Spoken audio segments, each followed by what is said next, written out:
কিন্তু পতিত স্বৈরাচার তার জন্য কিন্তু দোয়া করার মানুষও খুঁজে পাওয়া যাচ্ছে না। এরশাদের আমল থেকে তিনি কিভাবে লড়াইটা চালিয়ে গেছেন, কখনো এককভাবে, কখনো কিছু মানুষকে সাথে পেয়েছেন। ইমাম থেকে শুরু করে প্রত্যেকটা পর্যায়ের মানুষ দোয়া করছে। এবং খালেদা জিয়ার কাছ থেকে তিনি কখনোই আপোষ করেননি, যে কারণে পতিত স্বৈরাচার শেখ হাসিনা তার নামে মিথ্যা মামলা করিয়ে দীর্ঘ সময় তাকে কারাগারে রুদ্ধ করে রাখে।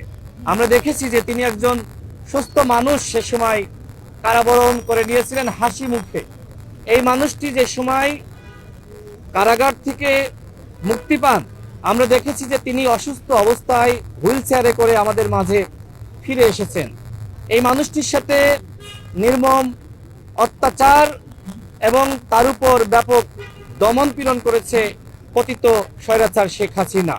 আমরা তার জন্য আল্লাহর কাছে দোয়া করি, আল্লাহ যেন তাকে বেহেশত নসিব করেন। সারা বাংলাদেশের মানুষ আপনারা দেখেছেন, তিনি যখন অসুস্থ ছিলেন বাড়িতে বাড়িতে, মসজিদে মসজিদে দোয়া হয়েছে, যে যেমন ভাবে পেরেছে দোয়া করেছে। আজকে যখন তার মৃত্যুর সংবাদ সারা বাংলাদেশে ছড়িয়ে পড়েছে, এখনো পর্যন্ত মানুষ বাড়িতে বাড়িতে, মসজিদে মসজিদে দোয়া করছে। তিনি এখনো পর্যন্ত বাংলাদেশের সবথেকে জনপ্রিয় নেত্রী ছিলেন। তার জনপ্রিয়তা এবং গ্রহণযোগ্যতা ঈর্ষান্বিত হয়ে পতিত স্বৈরাচার শেখ হাসিনা তার নামে মিথ্যা মামলা করিয়ে তাকে দীর্ঘ সময় কারাগারে বন্দী করে রাখে। শেখ হাসিনা তার সাথে অন্যায় করেছে, অপরাধ করেছে। আজকে দেখেন যে বেগম খালেদা জিয়ার প্রতি মানুষের যে ভালোবাসা, বেগম খালেদা জিয়াকে মানুষ মন থেকে ভালোবাসছে, তার জন্য দোয়া করছে। কিন্তু পতিত স্বৈরাচার তার জন্য কিন্তু দোয়া করার মানুষও খুঁজে পাওয়া যাচ্ছে না। জনগণের জন্য, গণতন্ত্রের জন্য লড়াই করলে কিন্তু এইভাবে মানুষের ভালোবাসা পাওয়া যায়। তবে তিনি যদি জীবদ্দশায় গণতান্ত্রিক রূপান্তরের যে প্রক্রিয়া শুরু হয়েছে, সুষ্ঠু নির্বাচন দেখে যেতে পারতেন, সেটি আমাদের জন্য আরো বেশি ভালো লাগতো। তবে আমি মনে করি এটি তার জন্য প্রাপ্তি যে তিনি জীবদ্দশায় শেখ হাসিনার নির্মম পতন প্রত্যক্ষ করেছেন, দেখে গিয়েছেন। আমার সৌভাগ্য হয়েছে তার সাথে একবার সাক্ষাৎ করেছিলাম গণ অভ্যুত্থানের পরে, এবং তিনি সেই সময় আমাদেরকে বলেছিলেন যে তোমরা তরুণ, তোমরা দেশকে ভালোবাসো, তোমরা কখনোই অন্যায় পথে ধাবিত হও না। এদেশের গণতান্ত্রিক আন্দোলনে তরুণদের সবসময় ভূমিকা আছে। তোমরা তারুণ্যকে ধারণ করে জনগণের মুক্তির জন্য যে লড়াই করেছ, এই লড়াই তোমাদের চালিয়ে যেতে হবে। আমরা দেখেছি যে সেই এরশাদের আমল থেকে তিনি কিভাবে লড়াইটা চালিয়ে গেছেন, কখনো এককভাবে, কখনো কিছু মানুষকে সাথে পেয়েছেন। টানা তৃতীয়বার অর্জন করেছে দেশের সেরা সুপার ব্র্যান্ড স্বীকৃতি বসুন্ধরা টিস্যু। আজকে যে বিএনপিকে আপনারা দেখছেন, এই বিএনপির অন্যতম কর্ণধার হিসেবে শহীদ প্রেসিডেন্ট জিয়াউর রহমানের পরে তিনি হাল ধরেছিলেন।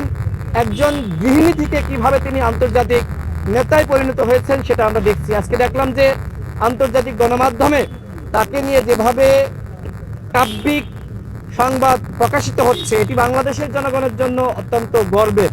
তিনি ছিলেন এদেশের জনগণের অভিভাবক, তিনি ছিলেন এদেশের মুক্তিকামী জনগণের পথ প্রদর্শক। এই মানুষটিকে হারিয়ে আমরা অত্যন্ত শোকাহত। আজকে বিএনপির গুলশান অফিসে তার জন্য যে শোক বই ছিল সেখানে আমি স্বাক্ষর করেছি, এবং বিভিন্ন জায়গায় আপনারা দেখেছেন যে মাদ্রাসার শিক্ষার্থীরা তারা কিন্তু কোরআন খতম দেওয়া শুরু করেছে। তার জন্য ইমাম থেকে শুরু করে প্রত্যেকটা পর্যায়ের মানুষ দোয়া করছে, এমনকি যারা অন্য ধর্মের মানুষ তারাও কিন্তু দোয়া করছে।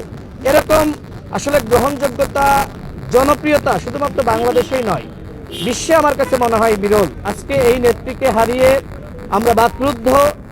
সারা বাংলাদেশে আমার কাছে মনে হচ্ছে আজকে বাংলাদেশটা স্থবির হয়ে রয়েছে। আমরা আল্লাহর কাছে দোয়া করি যে আল্লাহ যেন তাকে জান্নাতবাসী করেন, এবং তিনি যেভাবে আমাদের পথ দেখিয়েছেন আমরা যাতে সত্য ন্যায়ের পথে থাকি। আমার অত্যন্ত ভালো লাগে যে তার বিরুদ্ধে আমরা কিন্তু দুর্নীতির বা কোনো অন্যায় অপরাধ তিনি করেছেন সেটা আমরা কিন্তু শুনি না। যদিও তার নামে মিথ্যা অভিযোগ দিয়েছিল, কিন্তু এটা যে ভিত্তিহীন অভিযোগ ছিল বাংলাদেশের মানুষ জানে, এবং এই ভিত্তিহীন অভিযোগকে কিন্তু গ্রহণ করে নাই। তার জন্য আমরা সবাই দোয়া করি। এবং আরো ভালো লাগতো যদি পতিত স্বৈরাচারের দোসর তার বিরুদ্ধে রায় হয়েছে, বিচারটা সম্পূর্ণ হওয়া পর্যন্ত তিনি যদি আমাদের মাঝে থাকতেন, সেটি এদেশের যারা গণ অভ্যুত্থানে ভূমিকা রেখেছে, বিশেষ করে তরুণ প্রজন্ম এবং রাজনৈতিক দল, তাদের কাছে একটি ভালো লাগা এবং প্রাপ্তির একটি জায়গা থাকতো। তারপরে আল্লাহ তাকে নিয়ে গেছেন, আমাদের সবাইকে যেতে হবে। তবে এই মানুষটি আমাদের কাছে আইডল হয়ে থাকবে, এই মানুষটি আমাদের কাছে সবসময় অনুপ্রেরণা হয়ে থাকবে, সাহস হয়ে থাকবে।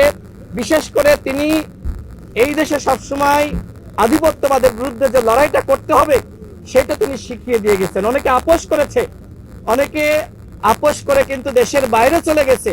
সেই 11-এর সময় আমরা দেখেছি যে পতিত স্বৈরাচারের দোসর, তিনিও আপোষ করে দেশের বাইরে চলে গিয়েছিলেন।